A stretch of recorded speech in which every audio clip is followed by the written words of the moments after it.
चंद्रसर झील के किनारे एक गरीब लेकिन मेहनती मछुआरा सोहन रोज की तरह जाल डाल रहा था।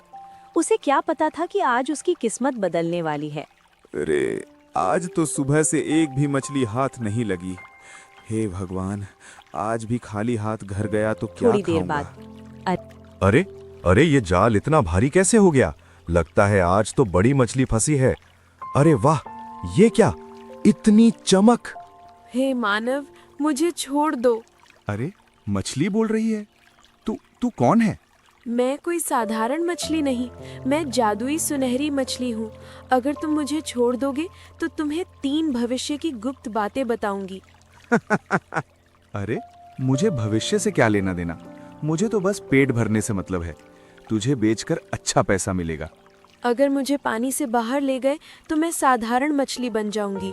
तुम्हें बस थोड़े पैसे मिलेंगे, लेकिन मुझे छोड़ दोगे तो तुम्हारी जिंदगी बदल जाएगी।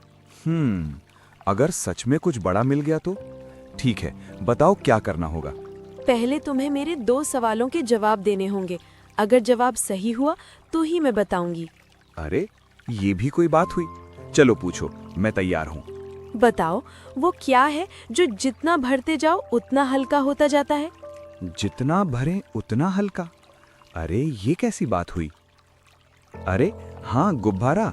जितनी हवा भरो उतना हल्का ऊपर उड़ता है। बहुत अच्छा उत्तर। अब दूसरा सवाल सुनो। ऐसी कौन चीज है जो बिना पंख उड़ती है, बिना मुंह बोलती है, बिना शरीर रोती है? बिना पंख उड़ती है, बिना मुंह बोलती है, बिना शरीर रोती है। अरे ये तो बादल है, उड़ता भी है, गरजता भी है और बरसता भी है। तुमने दोनों सवालों के सही उत्तर दिए। अब सुनो तुम्हारे जीवन की 3 बातें। ध्यान से सुनो। पहली, तुम्हारा विवाह किसी इंसान से नहीं होगा।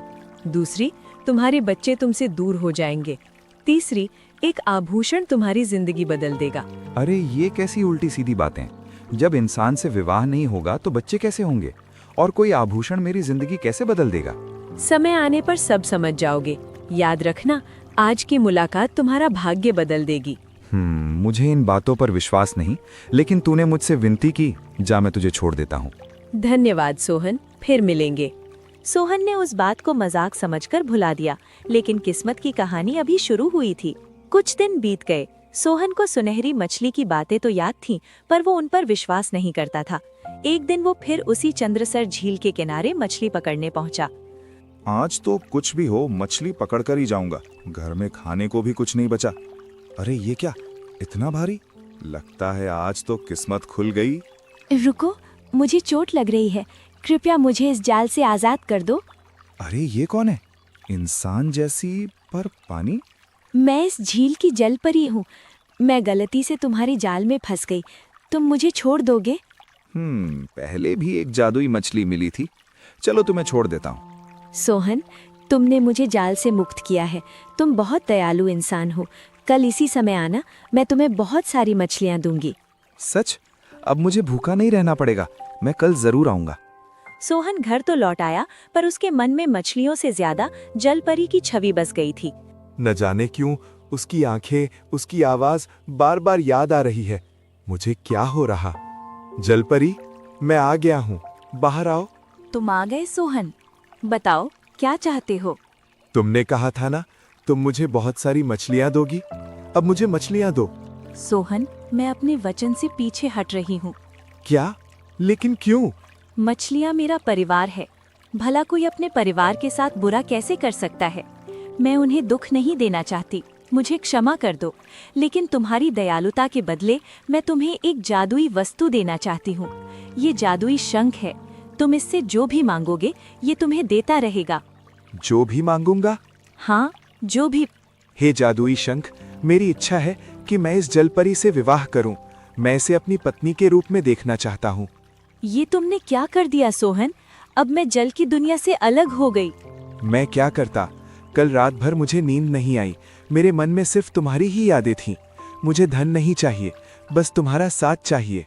तुमने अपने लिए कुछ नहीं मांगा, सिर्फ मुझे चुना। हाँ, क्योंकि सच्ची खुशी साथ में होती है, धन में नहीं। अरे, ये क्या देख रहा हूँ? इंसान और जलपरी बातें कर रहे हैं। प्रणाम ऋषिवर। ऋषिवर, कृपया बताइए, क्या एक जलपरी और इंसान का विवाह संभव है? शांत हो जाओ, ये सब भाग्य का खेल है। तुम दोनों का मिलन पहले से ही नियति में तय था, इसे कोई रोक नहीं सकता। पर ये कैसे मुमकिन है ऋषिवर? कोई उपाय तो जरूर होगा ना? हर समस्या का समाधान होता है। मैं तुम्हें एक जादुई रत्न देता हूँ। जब तक ये रत्न तुम्हारे पास रहेगा, तुम जलपरी से इंसान और इंसान से जलपरी बन सकती हो। लेकिन याद रखना, अगर ये रत्न खो गया तो तुम उसी दुनिया में हमेशा के लिए फंस जाओगी। मैं आपकी शर्त स्वीकार करती हूँ। अब हम साथ रह सकते हैं। समय के साथ सोहन और जलपरी का विवाह पूरे गांव की मौजूदगी में हुआ। एक साधारण मछुआरा और जललोक की रानी अब एक नए जीवन की शुरुआत कर रहे थे। देखो सोहन की किस्मत तो देखो, कैसी सुंदर पत्नी मिली है। लगता है ये कोई साधारण स्त्री नहीं। आज से हम हमेशा साथ रहेंगे। हाँ सोहन, अब यही मेरा संसार है। समय बीतने लगा। सोहन का घर हंसी और खुशियों से भर गया। कुछ वर्षों बाद उनके घर 2 पुत्रों का जन्म हुआ, राहुल और विक्रम। मेरे बेटों, तुम मेरे जीवन की सबसे बड़ी खुशी हो। इनकी हंसी मेरे लिए सबसे अनमोल है। क्या बात है, तुम उदास लग रही हो? सोहन, मुझे अपने जल्लोक की याद आने लगी है।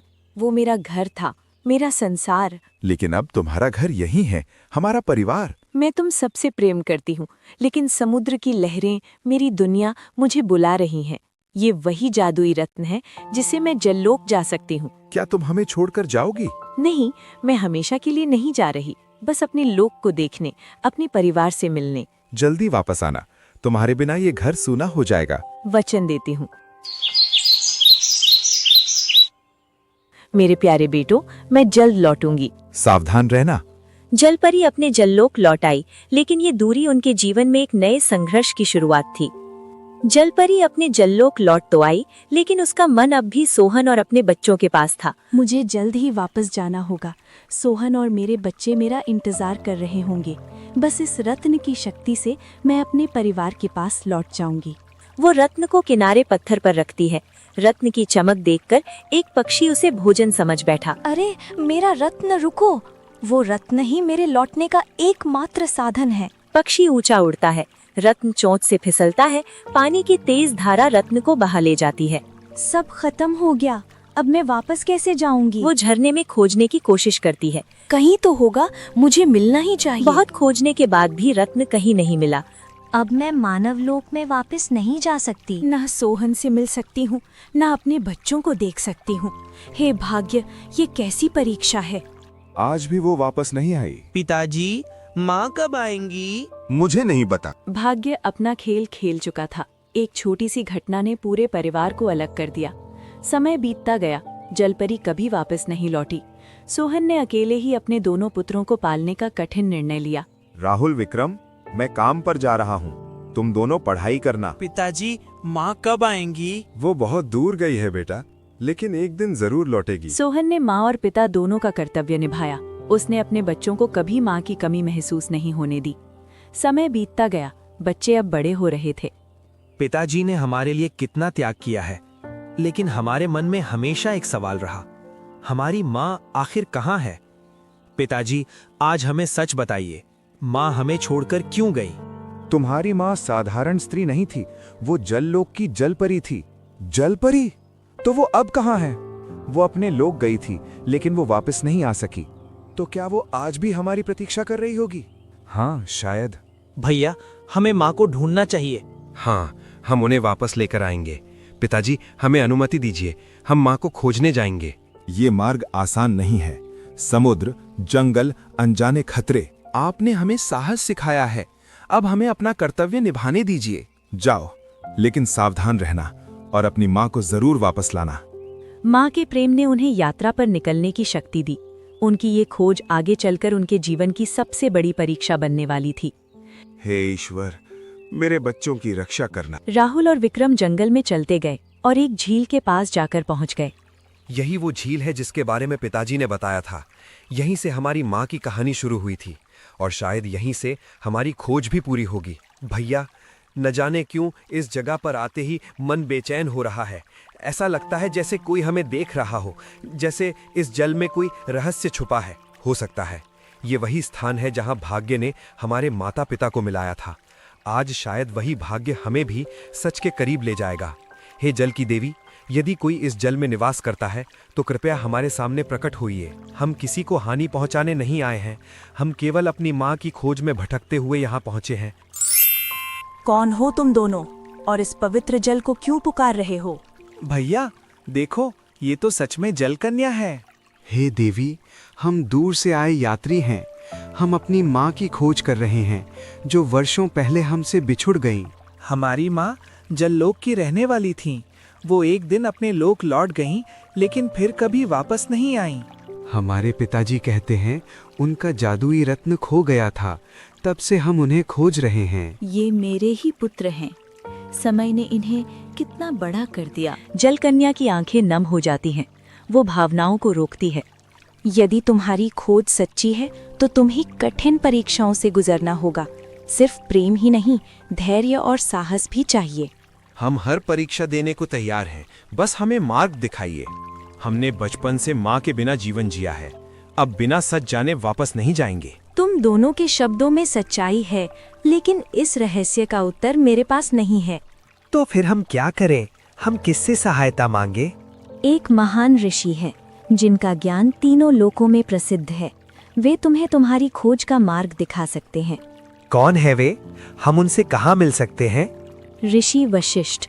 वे पर्वतों के बीच अपने आश्रम में तपस्या करते हैं। उनकी दृष्टि भूत, वर्तमान और भविष्य सब देख सकती है। क्या वे हमें हमारी माँ तक पहुँचने में सहायता करेंगे? यदि तुम्हारा हृदय शुद्ध है तो अवश्य। तुम दोनों में अद्भुत साहस है, अपने पिता की सेवा करना और सत्य के मार्ग पर चलना। आप हमें ऐसे क्यों देख रही हैं, जैसे आप हमें पहले से जानती हूँ? जल सबको पहचानता है और मैं जल की संरक्षक हूँ। देवी, आपने हमारी सहायता की, हम आपका आभार व्यक्त करते हैं। जाओ, ऋषि वशिष्ठ के पास जाओ। तुम्हारी यात्रा तुम्हें सत्य की और करीब ले जाएगी। हम लौटकर आपको अपनी सफलता का समाचार देंगे, और यदि हमारी माँ मिली तो सबसे पहले आपको धन्यवाद कहेंगे। दोनों चले जाते हैं। जल कन्या उन्हें जाते देखती है। आंखों से आंसू गिरते हैं। मेरे बच्चों, मैं तुम्हें पहचानती हूँ, पर अभी सत्य बताने का समय नहीं आया। भाग्य स्वयं तुम्हें सच तक ले जाएगा। माँ और पुत्र आमने सामने थे, फिर भी अनजान। भाग्य ने उनके मिलन को अभी टाल दिया था। भैया, हम कई दिनों से यात्रा कर रहे हैं। ना जाने ऋषि वशिष्ठ का आश्रम अभी कितना दूर है, लेकिन मेरे मन में एक अजीब सा विश्वास है, जैसे हमारी मंजिल अब पास है। विक्रम, जब उद्देश्य सच्चा हो तो रास्ते की कठिनाइयां मायने नहीं रखती। हम अपनी माँ की खोज में निकले हैं, और जब तक सत्य नहीं मिल जाता हम रुकेंगे नहीं। भैया देखो, वो सामने आश्रम दिखाई दे रहा है। शायद यही ऋषि वशिष्ठ का निवास है। हे महान ऋषि वशिष्ठ, हम आपकी शरण में आए हैं, कृपया हमारी सहायता करें। मुझे ज्ञात है तुम दोनों किस उद्देश्य से यहाँ आए हो। तुम अपने अतीत का सत्य जानना चाहते हो। आप बिना बताए ही सच जान गए। ज्ञान की दृष्टि से कुछ भी छिपा नहीं रहता, लेकिन सत्य प्राप्त करने के लिए तुम्हें स्वयं को योग्य सिद्ध करना होगा। हम हर परीक्षा देने को तैयार हैं गुरुवर, कृपया हमें मार्ग दिखाइए। मनुष्य का सबसे बड़ा शत्रु क्या है? मुझे लगता है मनुष्य का सबसे बड़ा शत्रु उसका अहंकार है। अहंकार ही उसे सत्य से दूर कर देता है। उत्तम उत्तर। अब दूसरा प्रश्न, मनुष्य की सबसे बड़ी शक्ति क्या है? प्रेम, क्योंकि प्रेम ही वो शक्ति है जो हर कठिनाई को जीत सकती है। तुम दोनों के हृदय शुद्ध हैं, तुम सत्य जानने के योग्य हो। तुम्हारी माँ जल लोक की निवासी है। वो तुमसे दूर इसलिए हुई क्योंकि उसका जादुई रत्न खो गया था। वही रत्न उसे मानव लोक में वापस आने की शक्ति देता था। तो क्या हम उनसे फिर मिल सकते हैं? हाँ, लेकिन उसके लिए तुम्हें खोया हुआ रत्न ढूंढना होगा। वो रत्न कहाँ मिलेगा गुरुवर? वो रत्न झरने की गहराइयों में छिपा है। उसे पाने के लिए साहस, धैर्य और त्याग की आवश्यकता होगी। ये ताबीज तुम्हारी रक्षा करेगा। जब भी तुम्हारा मन डगमगाए, ये तुम्हें सही मार्ग दिखाएगा। गुरुवर, हम आपके आभारी हैं। हम अपनी माँ को अवश्य वापस लाएंगे। दोनों भाई प्रणाम कर यात्रा पर निकल पड़े। अब उनकी यात्रा और भी कठिन होने वाली थी, लेकिन माँ से मिलने की आशा ने उन्हें अटूट साहस दे दिया। राहुल और विक्रम उसी झरने पर जा पहुंचे जो उन्हें ऋषि ने बताया था। भैया, यही वो जादुई झरना है जिसके बारे में ऋषि वशिष्ठ ने बताया था। हाँ, देखो इसकी रोशनी जैसे हमें बुला रही हो। रुको, जो भी इस जल की शक्ति चाहता है उसे मेरी कठिन परीक्षाओं से गुजरना होगा। हम हर परीक्षा के लिए तैयार हैं। हमें अपनी माँ को वापस लाना है। यदि उत्तर गलत हुआ तो तुम सदा के लिए यहाँ कैद हो जाओगे। हमें मंजूर है। बताओ, ऐसी कौन चीज है जिसे तोड़ने से पहले बोलना पड़ता है? तोड़ने से पहले बोलना पड़ता है? पत्थर नहीं, कांच नहीं। मुझे समझ आया। क्या? उत्तर है वादा। वादा करने के बाद ही उसे तोड़ा जाता है। सही उत्तर। तुम्हारी बुद्धि प्रशंसनीय है। अब दूसरी पहेली। ऐसा क्या है जो तुम्हारा है लेकिन दूसरे लोग तुमसे ज्यादा इस्तेमाल करते हैं? हमारा है पर दूसरे ज्यादा इस्तेमाल करते हैं। हमारा घर, हमारा धन? नहीं, मुझे उत्तर मिल गया। बताओ। उत्तर है हमारा नाम। हमसे ज्यादा लोग हमारा नाम लेते हैं। तुम दोनों ने बुद्धि, धैर्य और साहस की परीक्षा पार की है। मैं प्रसन्न हूँ। ये दिव्य मणि लो। ये तुम्हें सत्य तक पहुँचाने में सहायता करेगी। वर्षों की खोज और कठिन परीक्षाओं के बाद राहुल और विक्रम आखिरकार वो जादुई रत्न लेकर उसी झील के पास पहुंचे जहां से उनकी कहानी शुरू हुई थी। भैया, यही वो जगह है। बाबा ने कहा था रतन को जल में अर्पित करने से सच सामने आ जाएगा। आज हमें अपनी माँ के बारे में सब सच जानना ही होगा। राहुल धीरे से रत्न झील में डालता है। पानी में तेज रोशनी फैलती है। जल की गहराइयों से एक दिव्य रूप प्रकट हुआ। वही रहस्यमयी जलपरी। ताबीज चमकने लगता है। इस चमक का क्या मतलब हो सकता है? दिल कहता है यही हमारी माँ है।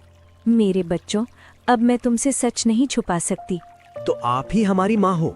हाँ बेटा, बरसों पहले मैं मानव लोक में तुम्हारे पिता सोहन के साथ रहती थी, लेकिन जादुई रतन खो जाने से मैं जल लोक में फंस गई।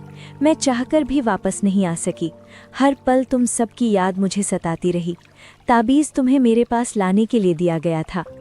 मैं ही तुम्हारी माँ हूँ। परिस्थितियों ने मुझे तुमसे दूर कर दिया था। माँ, हमने आपको हर जगह ढूंढा। हमें हमेशा लगता था कि आप कहीं ना कहीं हमारा इंतजार कर रही हैं।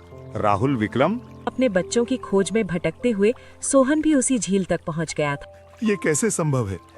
क्या सच में तुम? हाँ सोहन, मैं वापस आ गई हूँ। मैंने तुम्हें कभी नहीं भुलाया। हर दिन तुम्हारा इंतजार किया। बच्चों को भी तुम्हारी कहानियां सुनाकर बड़ा किया। आज हमारा परिवार फिर से पूरा हो गया। अब हमें कोई अलग नहीं कर सकता। सच्चा प्रेम और विश्वास कभी हारता नहीं। समय चाहे जितनी परीक्षा ले, परिवार का बंधन अटूट रहता है।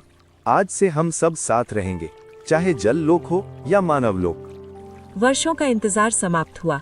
सच्चे प्रेम, विश्वास और साहस ने परिवार को फिर एक कर दिया। यही जीवन का सबसे बड़ा जादू है, परिवार का साथ। परिवार के मिलन के बाद भी एक प्रश्न बाकी था। क्या जलपरी जललोक और मानवलोक के बीच यूं ही बंधी रहेगी? इसका समाधान पाने के लिए पूरा परिवार ऋषि के आश्रम पहुंचा। हे ऋषिवर, हम फिर से साथ तो आ गए हैं, लेकिन ये जादुई रत्न ही हमारी खुशियों का कारण भी है और डर भी। कृपया मार्ग दिखाइए। गुरुदेव, हम अपनी माँ को फिर कभी खोना नहीं चाहते। कोई ऐसा उपाय बताइए जिससे हमारा परिवार हमेशा साथ रह सके। इस रत्न में अपार शक्ति है, लेकिन यही शक्ति तुम्हें बार बार अलग भी कर सकती है। जहाँ जादू होता है वहाँ परीक्षा भी होती है। एक ही मार्ग है, या तो जलपरी जललोक लौट जाए या ये रत्न सदा के लिए नष्ट कर दिया जाए। यदि रत्न नष्ट हो गया तो मैं हमेशा के लिए मानव बन जाऊंगी और कभी अपने जललोक वापस नहीं जा सकूंगी। कठिन निर्णय था। अपना पुराना संसार या अपना परिवार? मेरे लिए सबसे बड़ा सत्य मेरा परिवार है। मैं अपने बच्चों और पति के साथ रहना चाहती हूँ। मैं मानव बनकर जीवन जीने को तैयार हूँ। तुम्हें कोई त्याग करने की आवश्यकता नहीं। नहीं सोहन, ये त्याग नहीं, मेरा सौभाग्य है। जलपरी के निर्णय के बाद ऋषि ने रत्न अपने हाथों में लिया। मंत्रोच्चारण करते रत्न को नष्ट कर दिया। ये रत्न अब किसी को अलग नहीं करेगा। आज इसकी शक्ति यहीं समाप्त होती है। रत्न के नष्ट होते ही जलपरी का शरीर चमक उठा और वो हमेशा के लिए एक साधारण मानव स्त्री बन गई। अब मुझे जल की ओर खिंचाव महसूस नहीं हो रहा। अब तुम पूर्ण रूप से मानव हो। तुम्हारा जीवन अब केवल तुम्हारे परिवार के साथ है। माँ अब हमें कभी छोड़कर नहीं जाएंगी। अब हमारा परिवार हमेशा साथ रहेगा। आज मेरा घर सच में पूरा हुआ है। प्रेम ही सबसे बड़ा जादू है जिसने हमें फिर से एक कर दिया। समय बीतता गया। परिवार प्रेम, विश्वास और खुशियों के साथ जीवन बिताने लगा। वर्षों बाद सोहन फिर उसी झील पर आया जहां से उसकी जीवन यात्रा शुरू हुई थी। यहीं से सब शुरू हुआ था, जादू, प्रेम, बिछड़ना और फिर परिवार का मिलन। पानी से एक सुनहरी जादुई मछली प्रकट होती है। सोहन, क्या तुम मुझे पहचानते हो? तुम वही जादुई मछली जिसने वर्षों पहले मेरा भाग्य बताया था। हाँ, आज मैं तुम्हारी परीक्षा लेने आई हूँ। क्या तुम आज भी मुझे पकड़ोगे? नहीं, अब मैंने समझ लिया है, किसी की स्वतंत्रता छीनकर सुख नहीं मिलता। तुम भी इस जल की संतान हो, तुम्हें पकड़ना अन्याय होगा। तो तुम मछली पकड़ना छोड़ दोगे? हाँ, अब मैं जीवों को कष्ट देकर जीवन नहीं जीना चाहता। परिवार ने मुझे दया और प्रेम का अर्थ सिखाया है। सोहन, आज तुमने सच्ची करुणा दिखाई है। यही सबसे बड़ी परीक्षा थी। मुझे किसी वरदान की इच्छा नहीं, मेरा परिवार ही मेरा सबसे बड़ा धन है। इसी निस्वार्थ भाव के कारण मैं तुम्हें समृद्धि और सुख का सोहन वरदान के देती जीवन में हूँ। कभी अभाव नहीं रहा। उसके घर में सुख, शांति और समृद्धि हमेशा बनी रही। आज तुम्हारे चेहरे पर अलग ही शांति है। क्योंकि आज मैंने जीवन की सबसे बड़ी सीख पाई है। दया और करुणा से बड़ा कोई जादू नहीं। जो दूसरों के जीवन का सम्मान करता है, प्रकृति स्वयं उसे आशीर्वाद देती है।